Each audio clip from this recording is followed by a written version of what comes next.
Assalamualaikum warahmatullahi wabarakatuh. Assalamualaikum warahmatullahi wabarakatuh. Perkenalkan, nama saya Fajar Ramdhani. Perkenalkan, nama saya Alwi. Dan perkenalkan, nama saya Gina Sonia. Dari kelompok 4. Dari kelompok 4. Baik, di sini kami akan menjelaskan tentang kapasitas dan lokasi fasilitas. Dari buku Manajemen Operasional Industri Manufaktur dan Jasa. Dan tidak lupa penulis ibu dosen kita, Ibu Mia Kusmiati. Pertama, di sini saya akan menjelaskan analisis kebutuhan dan perencanaan kapasitas.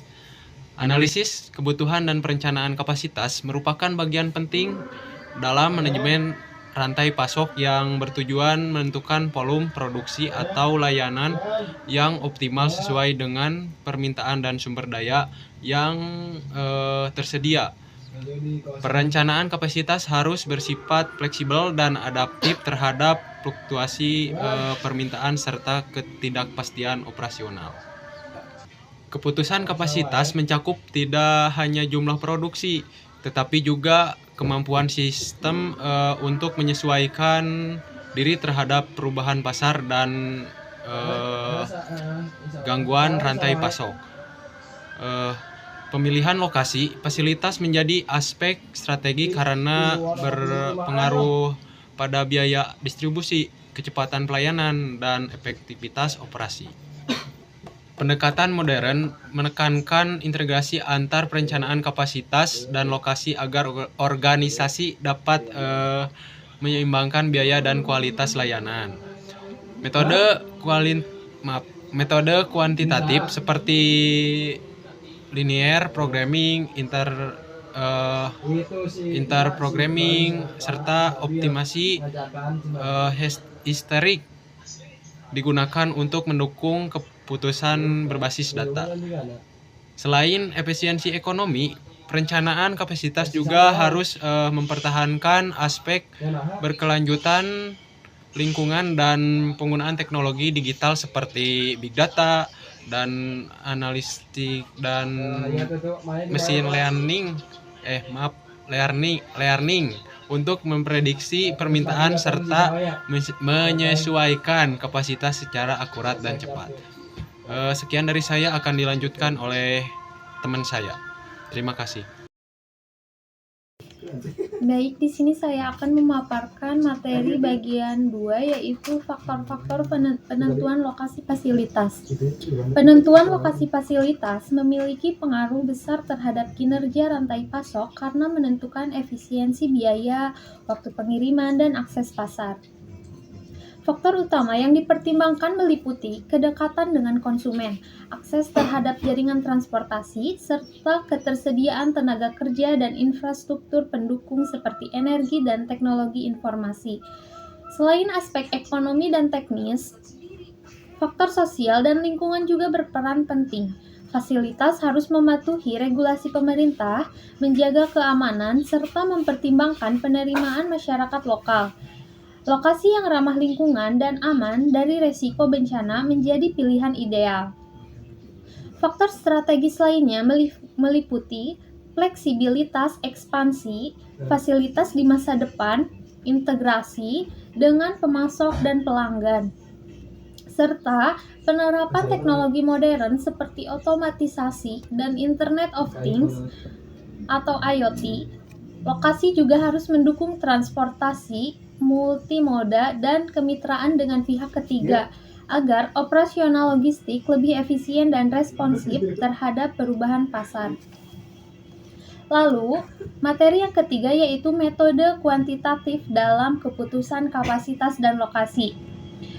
Metode kuantitatif berfungsi sebagai dasar analitis dalam pengambilan keputusan strategis mengenai kapasitas dan lokasi. Pendekatan ini memungkinkan organisasi menghasilkan keputusan yang objektif, sistematis, dan berbasis data.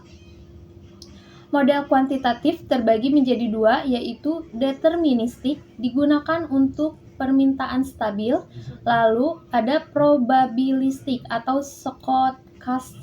stokastik, yaitu digunakan ketika permintaan tidak pasti. Beberapa metode penting yang digunakan antara lain Bender decomposition untuk masalah lokasi kapasitas terbatas, suara Marcos untuk pemilihan lokasi berdasarkan kriteria multifaktor, serta dynamic facility location problem dengan modular capacity adjustment yang memungkinkan fleksibilitas kapasitas sesuai perubahan pasar. Pendekatan ini membantu organisasi meramalkan permintaan, mengoptimalkan alokasi sumber daya, menganalisis resiko, dan menilai efisiensi biaya.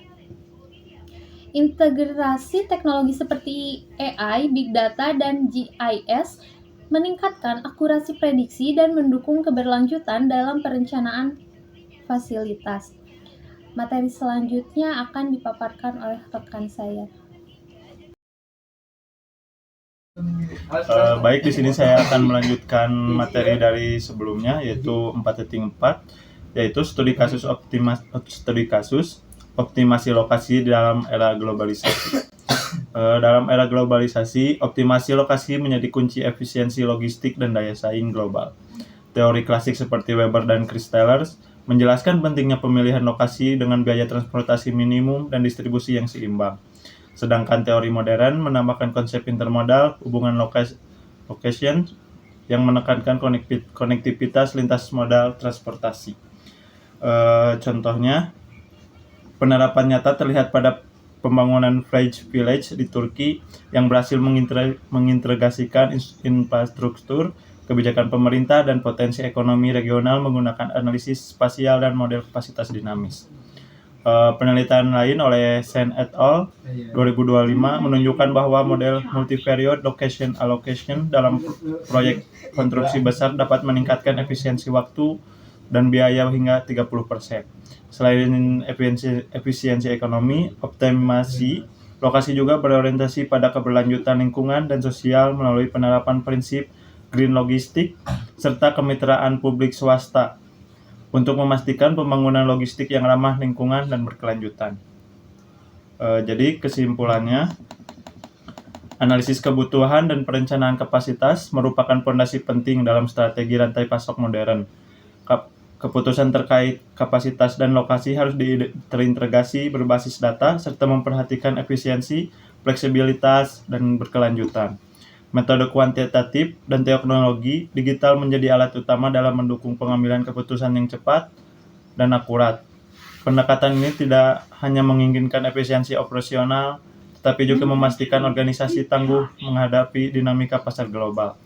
Prinsip utama yang harus dijaga adalah keseimbangan antara efisiensi biaya, fleksibilitas, kapasitas, serta tanggung jawab sosial di lingkungan agar sistem rantai pasok dapat beradaptasi dan tetap kompetitif dalam jangka panjang.